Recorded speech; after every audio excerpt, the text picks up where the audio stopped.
ખેડૂત ભાઈઓ, આપણે ગઈકાલે તુવેરના વર્તમાન બજાર અને આગામી દિવસોમાં કેવા બજારમાં ભાવો રહેશે એના ઉપર એક સમીક્ષાત્મક સ્વરૂપમાં સામાન્ય ચર્ચા કરી. આજે આપણે તુવેરના વાવેતરમાં પાયાના ખાતરો સંબંધી એક સામાન્ય ચર્ચા કરીએ છીએ, એટલા માટે કે અત્યારના દિવસો એટલે આપણા તુવેરના વાવેતરનો મુખ્ય સમયગાળો જુલાઈ મહિનાની 15 તારીખથી ઓગસ્ટની 15 તારીખ સુધી આપણા ગુજરાતમાં મોટા ભાગના વિસ્તારોમાં તુવેરનું વાવેતર થતું હોય છે.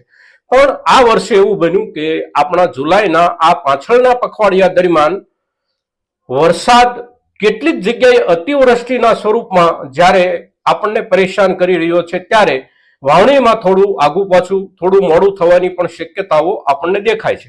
તો આવા સંજોગોમાં હવે પછીના ઓગસ્ટ મહિનાના 15 દિવસ ગાળા દરમિયાન આપણે ત્યાં તુવેરનું વાવેતર જે કંઈ થવાનું છે એ થઈ જશે. તો આ દિવસોમાં જ્યારે તુવેરના વાવેતરના દિવસોમાં આપણે દાખલ થઈ ચૂક્યા છીએ, ત્યારે એના પાયાના ખાતર સંબંધી આપણે સામાન્ય ચર્ચા કરીએ છીએ મિત્રો. તો આ વિડીયોમાં આપ સૌ બન્યા રહેજો.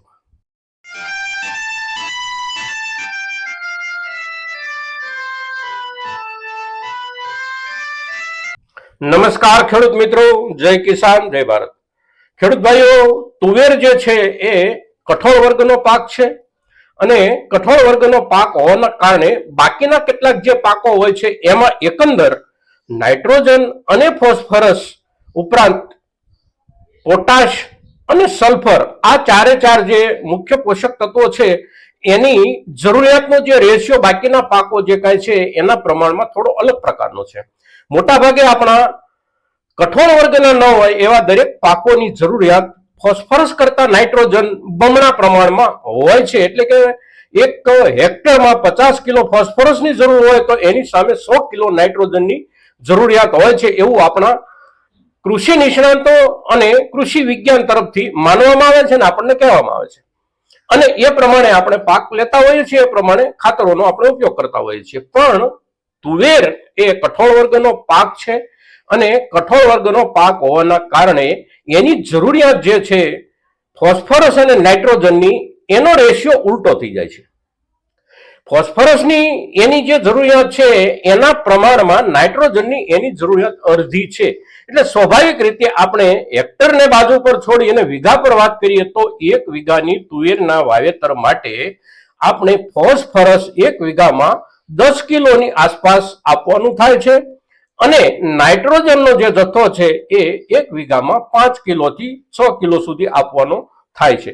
હવે નાઇટ્રોજનનો જે જથ્થો આપવાનો થાય છે એમાંથી અડધો જથ્થો આપણે પાયામાં આપીએ અને બાકીનો અડધો જથ્થો આપણે ત્યારબાદ પૂરતી ખાતર તરીકે આપીએ અને મોટા ભાગે આપણે દરેક પાકમાં આ પ્રમાણે આપતા હોઈએ છીએ. ફોસ્ફરસ જે છે એમાં પણ જે પાકોમાં શક્યતા છે એ તમામ પાકોમાં આપણે અડધો જથ્થો પાયામાં આપીએ અને ત્યારબાદ અડધો જથ્થો બીજા કોઈ સ્વરૂપમાં એને વાવીને આપીએ તો એ સૌથી વધારે ફાયદાકારક હોય છે. પણ જે પાકોમાં એવી શક્યતા નથી હોતી એવા પાકોની અંદર આપણે મોટા ભાગે પાયામાં આપી દેતા હોઈએ છીએ. પણ આપણો તુવેરનો જે પાક છે એમાં આપણે પાછળથી વાવી અને ફોસ્ફરસ એને આપી શકીએ છીએ. એના જે નવા મૂળ વિસ્તરતા હોય એ વિસ્તારના એરિયામાં આપણે પૂરતી ખાતર તરીકે ફોસ્ફરસ પણ આપી શકીએ છીએ. તો પાયાના ખાતર તરીકે આ બંને મુખ્ય પોષક તત્વો જે છે એ ઉપરાંત સલ્ફરની પણ જરૂરિયાત ખૂબ હોય છે. કઠોળ વર્ગના પાક હોય કે તેલીબિયા વર્ગના પાક હોય, એ ઉપરાંત આપણો કપાસ હોય, પણ આપણે સલ્ફર યુક્ત પાયાના ખાતરો ઓછા વાપરીએ છીએ અને એના કારણે સલ્ફરની ખામી મોટા ભાગે આપણા પાકમાં રહી જાય છે. તુવેરના પાકને આપણે સામાન્ય રીતે જોઈએ તો 1 વીઘામાં 4 થી 5 કિલો સલ્ફરની ઓછામાં ઓછી જરૂરિયાત હોય છે અને સામે એ જ પ્રમાણે 4 થી 5 કિલો પોટાશની જરૂરિયાત હોય છે. આ પ્રમાણે ચારે ચાર મુખ્ય પોષક તત્વોની જો પૂર્તિ થઈ શકે, પાયામાં થઈ શકે, અગર તો થોડી પાયામાં અને થોડી પૂરતી ખાતર તરીકે, તો આપણા પાકમાં આપણે સારી રીતે પરિણામ મેળવી શકીએ ઉત્પાદનના હિસાબથી.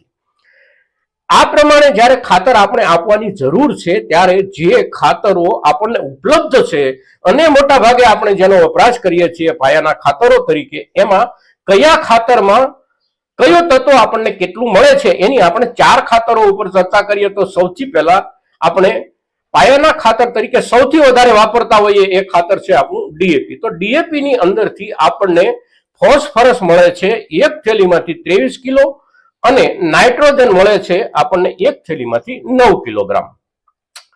એનપીકે 12-32-16 આપણે જે વાપરીએ છીએ એની અંદર આપણને ફોસ્ફરસ મળે છે 16 કિલો, નાઇટ્રોજન મળે છે 6 કિલો અને એની સામે આપણને પોટાશ મળે છે 8 કિલો. 12-32-16 50 કિલોની બેગમાં. તદુપરાંત સિંગલ સુપર ફોસ્ફેટ એને પણ આપણે પાયાના ખાતર તરીકે ઘણા બધા ખેડૂતો વાપરે છે અને ખૂબ મોટા વિસ્તારમાં વપરાય છે અને બહુ અગત્યનું ખાતર છે.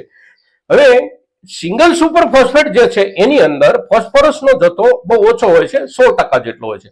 16% હોવાના કારણે એક બેગમાંથી આપણને 8 કિલો ફોસ્ફરસ મળે છે. પણ સૌથી અગત્યના બાકીના 3 તત્વો પૈકી જે સલ્ફર તત્વ છે એ આપણને એમાંથી એક બેગમાંથી 5.5 કિલો અવશ્ય મળે છે મિત્રો. અને એને ધ્યાનમાં રાખી અને આપણે એ ખાતરનો પાયાના ખાતર તરીકે ઉપયોગ કરી શકીએ છીએ. ત્યારબાદ ચોથું એમોનિયમ ફોસ્ફેટ સલ્ફેટ એટલે કે એપીએસ 20-20-013 જેની અંદરથી આપણને 10 કિલો ફોસ્ફરસ મળે છે એક બેગમાંથી, 10 કિલોગ્રામ આપણને નાઇટ્રોજન મળે છે અને લગભગ 6.5 કિલોગ્રામ જેટલું એમાંથી આપણને એક બેગમાંથી સલ્ફર મળે છે મિત્રો. તો આ પ્રમાણે આ ખાતરમાંથી જે તત્વોનું પ્રમાણ આપણને મળે છે એ પ્રમાણને ધ્યાનમાં લઈને આપણે આપણા વાવેતરમાં, ખાસ કરીને તુવેરના વાવેતરમાં 1 વીઘામાં 10 કિલોગ્રામ ફોસ્ફરસની જરૂર છે, 1 વીઘામાં 5 કિલોગ્રામ નાઇટ્રોજનની જરૂર છે અને 1 વીઘામાં ઓછામાં ઓછા 4 થી 5 કિલોગ્રામ સલ્ફર અને પોટાશની જરૂર છે. એ પ્રમાણે આપણે આખું ચિત્ર સમજી અને પાયામાં આ પૈકી કોઈ પણ ખાતર જે આપણને સહેલાઈથી મળી શકતું હોય અને આપણે એનું વાવેતર કરી શકતા હોઈએ એ પ્રકારનું ખાતર મેળવી અને એના હિસાબથી આપણે 1 વીઘા દીઠ એનો જથ્થો પાયામાં આપણે આપવાનો છે મિત્રો. તો આજના દિવસે આપણે જ્યારે તુવેરના વાવેતરમાં ખાતર પ્રબંધનની ચર્ચા કરીએ છીએ ત્યારે પાયાના હિસાબથી સૌથી અગત્યની ચર્ચા હોવાના કારણે જે કોઈ ખેડૂત મિત્રો આપણા આ સમયમાં તુવેરનું વાવેતર કરવા તરફ જઈ રહ્યા છે આ તમામ મિત્રો સુધી આપણી આ ચર્ચા પહોંચે એ માટેના પ્રયાસો આપ સૌના તરફથી થાય એવી આપની પાસે અપેક્ષા સાથે જય કિસાન, જય ભારત.